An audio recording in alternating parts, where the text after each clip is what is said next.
जून 26। आज के हमारे प्रतिदिन की रोटी के अध्ययन का विषय है एक दूसरे से सीखना, जिसे लिखा है कैट्रा पैटन ने और जिसे लिया गया है रूत की पुस्तक अध्याय 2 वचन 11 और 12 एवं तीसरा अध्याय 1 से 6 आयत तक। बोअज ने उत्तर दिया, जो कुछ तूने पति की मृत्यु के बाद अपनी सास से किया है और तू किस प्रकार अपने माता पिता और जन्मभूमि को छोड़कर ऐसे लोगों में आई है जिनको तू पहले ना जानती थी, ये सब मुझे विस्तार के साथ बताया गया है। यहोवा तेरे कार्य का फल दे और इज़राइल का परमेश्वर यहोवा, जिसके पंखों तले तू शरण लेने आई है, तुझे पूरा बदला दे। उसकी सास नओमी ने उससे कहा, हे मेरी बेटी, क्या मैं तेरे लिए ठाठ ना ढूंढूं कि तेरा भला हो? अब जिसकी दासियों के पास तू थी, क्या वो बोअज हमारा कुटुंबी नहीं है? वो तो आज रात को खलिहान में जौ फटकेगा। तू स्नान कर तेल लगा और अच्छे वस्त्र पहनकर खलिहान को जा, परंतु जब तक वो पुरुष खा पी ना चुके तब तक अपने को उस पर प्रकट ना करना, और जब वो लेट जाए तब तू उसके लेटने के स्थान को देख लेना, फिर भीतर जाकर उसके पांव उघाड़ के लेट जाना, तब वही तुझे बताएगा कि तुझे क्या करना चाहिए। उसने उससे कहा, जो कुछ तू कहती है वो सब मैं करूंगी। तब वो खलिहान को गई और अपनी सास की आज्ञा के अनुसार ही किया। मुख्य वचन रूत अध्याय 2 वचन 11। जो कुछ तूने अपनी सास से किया है सब मुझे विस्तार के साथ बताया गया है।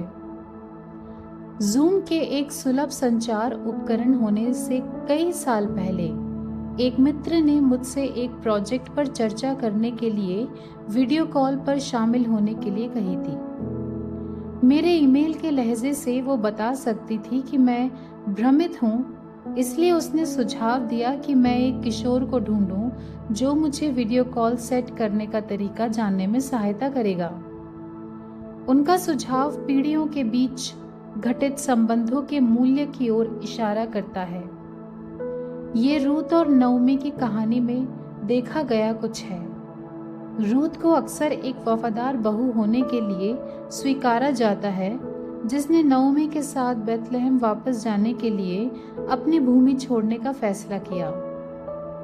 जब वे नगर में पहुंचे तो उम्र में छोटी स्त्री ने नओमी से कहा, मुझे किसी खेत में जाने दे कि मैं सिला बिनती जाऊं। उसने बड़ी उम्र की स्त्री की मदद की, जिसने छोटी स्त्री की बोअज से विवाह करने में मदद की। रूत के लिए नओमी की सलाह ने बोअज को उसके मृत ससुराल वालों की संपत्ति खरीदने और उसे अपनी पत्नी के रूप में लेने के लिए कार्रवाई करने के लिए प्रेरित किया।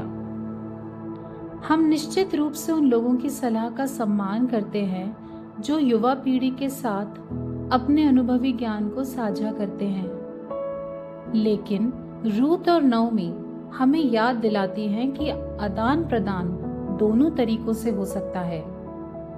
अपने से छोटे लोगों के साथ साथ बड़े लोगों से भी कुछ न कुछ सीखा जा सकता है।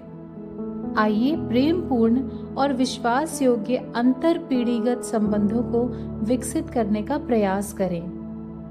ये हमें और दूसरों को आशीष देगा और हमें कुछ सीखने में मदद करेगा जो हम नहीं जानते हैं। प्रश्न है कि आपने किसी युवा से क्या सीखा है? आज आप दूसरी पीढ़ी के किसी व्यक्ति तक कैसे पहुंच सकते हैं?